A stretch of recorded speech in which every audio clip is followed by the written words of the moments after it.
দেখেন গরুর পূজা কিভাবে শুরু হয় পৃথিবীতে প্রথম। বনি ইসরায়েলের এক দুষ্ট লোক ছিল, নাম সামিরি। সে সবাইরে বলল তোমাদের স্বর্ণগুলো ফালাও। স্বর্ণগুলো ফেললো, বনি ইসরায়েলের স্বর্ণগুলোকে গলিয়ে গরুর বাচ্চা বানালো, গোবৎস।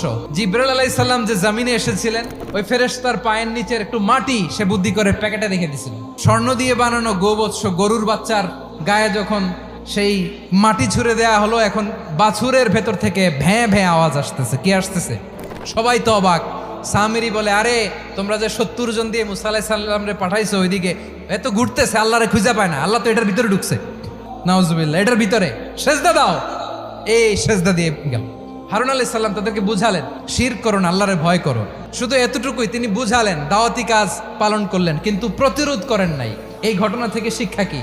শিক্ষা হচ্ছে, আপনি শিরকের আড্ডাখানা দেখলেও বৃহৎ স্বার্থে তাওহীদের দাওয়াত দিবেন, প্রয়োজনে আপনি ঐক্য নষ্ট করবেন না। সুবহানাল্লাহ পড়বেন না?